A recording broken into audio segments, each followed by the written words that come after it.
मांगा है मैंने श्याम से वरदान एक ही, तेरी कृपा बनी रहे जब तक है जिंदगी। मांगा है मैंने श्याम से वरदान एक ही। मुझे उसी कुटिया में झोपड़ी में रहने दो सुशीला। उसने बिना बताए इतना दे दिया। मैं उस झोपड़ी को नहीं छोड़ूंगा, उस कुटिया को नहीं छोड़ूंगा और उस नाम को नहीं छोड़ूंगा। नाम महाधन है अपनों। नाम भगवान की शरण में जो रहते हैं उनको दुनिया हो सकती है पागल कह दे, दुनिया हो सकती है कोई अपशब्द कह दे, किंतु वो उस दुनिया वाले की नजर में सबसे पहले होते हैं भगवान।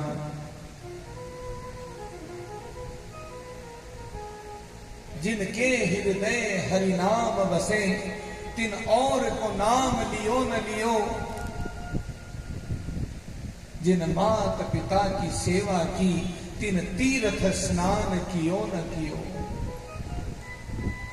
आजकल देखा देखी में लोग फोटोग्राफी के चक्कर में मनोरंजन करने तीर्थों में चले जाते हैं। कई कई दिन वहां मौज मस्ती धमा चौकड़ी करके आते हैं, कचरा कर करके आ जाते हैं। कई तो नशा भी करते हैं जाकर के। ऐसे ही नहीं केदारनाथ की प्रलय आई थी, भगवान शिव का नाम लेकर के नशा करने वालों का वो दृश्य देखिए। नाम की शरण ली जाती है, नाम के सहारे गंदा काम नहीं किया जाता। इसलिए नाम भगवान कहते हैं कि मुझे तो भाव चाहिए, और कहते हैं सुदामा जी उसी नाम में रमते रमते अपना जीवन बिता देते हैं। बोलिए भक्तवत्सल भगवान की जय, श्री सुदामा जी महाराज की जय।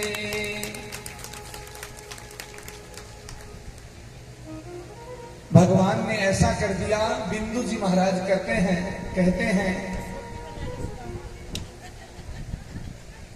हाँ, सुदामा जी अपनी सोटी भी भूल गए। बिंदु जी महाराज कहते हैं कि सुखदेव जी जैसे राजा परीक्षित को बता रहे हैं कि दुनिया की त्रिलोक की संपदा भगवान ने दे दी। दृग बिंदु धारा द्वारा धोए पद मंजू कंजू, पद रेणु लाई शीस शंभु तन छारसी।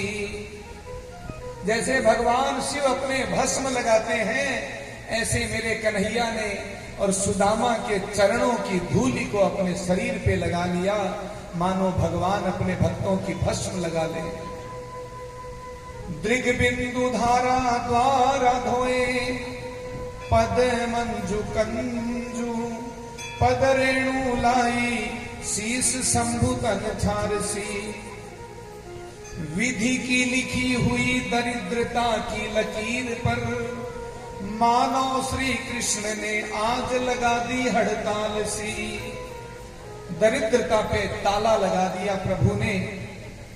और एक कवि हुए हैं सुमन, वो कहते हैं प्रभु सुदामा और सुमन की तो एक ही राशि है, और मैं भी कवि हूं, वो भी आपका नाम गाते, लेकिन मैं भूखा क्यों हूं। आपसे दीन दयाल हरि जग में कर गौर से देखूं और नहीं है, और मेरो सो दीन गरीब हरि कर देखो तो गौर से और नहीं।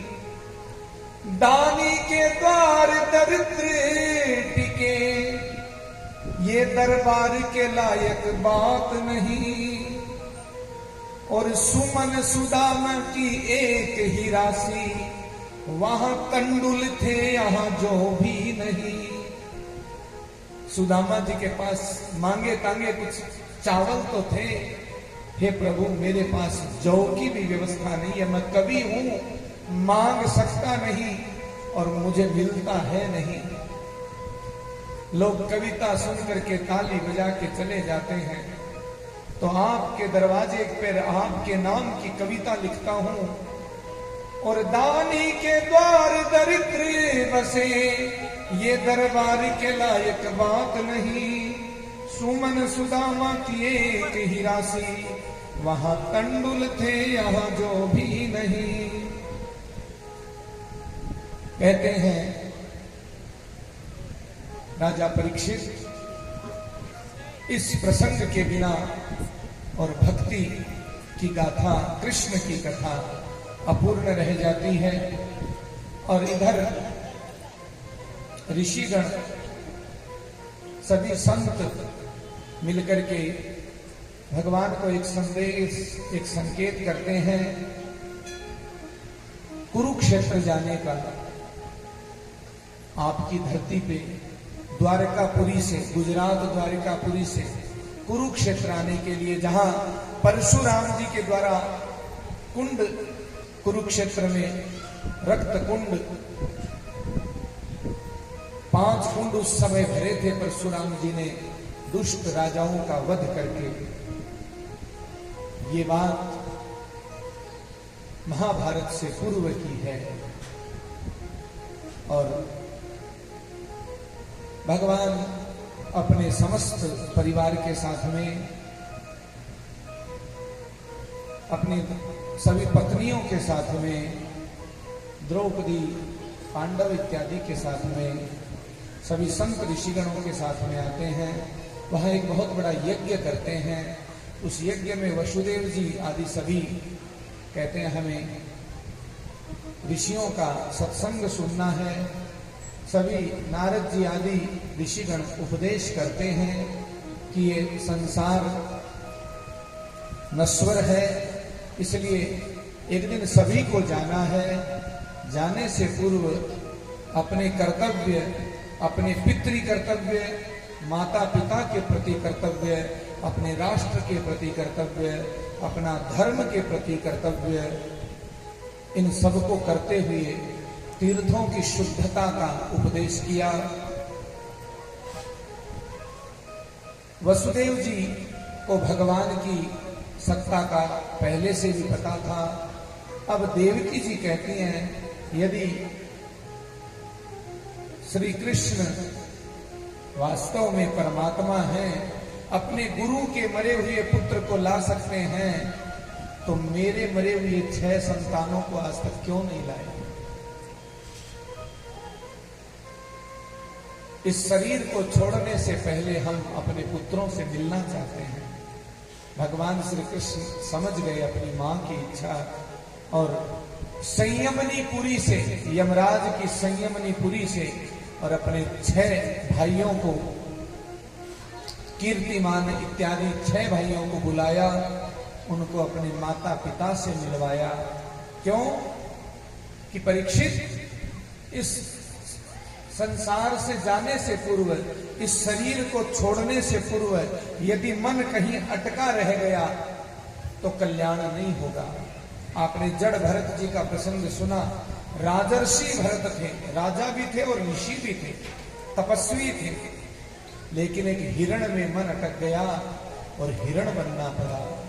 इसलिए परीक्षित, भगवान नहीं चाहते थे मेरे माता पिता की गति रुके, उनका कल्याण रुके। इसलिए उन्होंने अपने 6 भाइयों को बुलाया, उनके दर्शन करवाए। और इधर सभी वेद भगवान की स्तुति गाते हैं। जिन वेदों की ऋचाओं को भगवान ने 16,100 पत्नियों के रूप में स्वीकार किया, सब ऋचाएं कहती हैं प्रभु आपकी जय हो, जय हो। ऋचाएं भगवान की जय जयकार करती हैं, लेकिन भगवान का चरित्र कैसा है? कभी वो रण छोड़ भी बनने को तैयार है अपने भक्तों के लिए।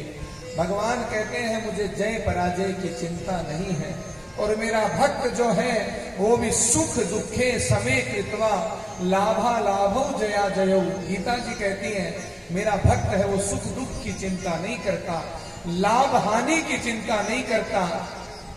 हाँ? वाह वाह रे मौज फकीरा दी, कभी चबावे चना चबेना और कभी लपट ले खीरा दी। वाह वाह रे मौज फकीरा दी। जो फकीरी वेश में रहते हैं ऐसे मेरे भक्त मुझे प्रिय है। और समय भक्त प्रणश्यति, ऐसे मेरे भक्त का कभी नाश नहीं होता। इस प्रकार सुखदेव जी राजा परीक्षित को भृगु जी के द्वारा भगवान की छाती में लात मार करके भगवान की परीक्षा और प्रथम पूज्य बनाने का उपदेश दिया।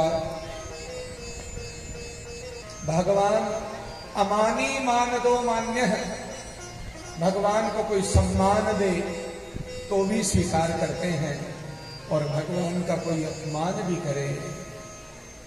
हिरण्याक्ष, हिरण्यकश्यप, रावण, कंस आदि ने, दुर्योधन इत्यादि ने भगवान का अपमान किया, वो भी भगवान ने सहन किया। 5 गांव मांगे केवल, दूत बन करके आए। अरे 5 घर दे, तो वो कह रहा है सुच्य में ग्रम न दास्यामी बिना युद्धेन केशव। हे केशव, मैं तो पतली सुई की नोक के बराबर भी नहीं दूंगा। लेकिन उस दुर्योधन के भी सारी प्रताड़नाओं को भगवान ने सहा और जब बंदी बनाना चाहा तो भगवान ने अपना ऐश्वर्य भी दिखाया। भगवान जब जब जो जिस रूप को देखना चाहता है, भगवान के साथ जैसा व्यवहार कर रहा है, भगवान उसका उत्तर भी उसी प्रकार देते हैं। भगवान अप्राकृत लीला विहार करते हुए कहते हैं 3,188,000 शिक्षक भगवान के सभी परिवारों में हुए। इतने तो शिक्षा देने वाले आचार्य गण थे भगवान के यहाँ। और 56 करोड़ यदुवंशी थे। 56 करोड़ यदुवंशी धीरे धीरे इतने ज्यादा हो गए, इतने उत्श्रृंखल हो गए, इतने अभिमानी हो गए कि हमारे ऊपर तो श्री कृष्ण है, हमें कौन क्या कहने वाला है। जो ही भगवान ने देखा कि अब समय आ गया है, देवताओं ने उधर स्तुति की, प्रभु आ जाओ, अब आपके 125 वर्ष पूर्ण हो गए हैं, धरती का समय हो गया, अब गोलोक धाम आपकी प्रतीक्षा कर रहा है। भगवान ने कहा थोड़ा आवश्यक कार्य है वो संपन्न करके आता हूं। ऋषिगण तपस्या कर रहे थे। शाम्ब नाम का भगवान का पुत्र बहुत सुंदर था, इसलिए सबने कहा इन ऋषियों की परीक्षा करते हैं, तुम कन्या बन जाओ। उसको स्त्री बना दिया और पेट पे कपड़ा लपेट दिया। परीक्षा लेने गए, बोले ऋषियों बताओ बेटा होगा कि बेटी, पुत्र होगा कि पुत्री, कन्या क्या होगी बताओ। ऋषियों ने ध्यान करके देखा कि ये तो हमारा उपहास परीक्षण करने आए हैं। ऋषि को क्रोध आया और श्राप दिया कि हे उत्श्रृंखल यदुवंशियों, तुम हम संतों का उपहास करते हो। जिन संतों की चरण वंदना स्वयं श्री कृष्ण करते हैं, स्वयं श्री राम ने जिनको पूजा, भगवान नारायण जिनकी चरण पादुका अपनी छाती पे खा लेते हैं, उन संतों का तुम अपमान करते हो, परीक्षा लेते हो। जाओ, हम श्राप देते हैं, न तो इस कोख में पुत्र होगा न पुत्री होगी, इसमें एक लोहे का मूसल पैदा होगा जो तुम्हारे कुल का नाशक होगा। अब तो सब कांपने लगे, डरे, और भगवान श्री कृष्ण से सूचना मिलेगी तो वो हमें दंड देंगे। ऋषियों का अपमान नहीं सहन करते। अपना मान टले टल जाए पर भक्त का मान न टल के देखा, ऐसे प्रभु को उन्होंने नहीं बताया।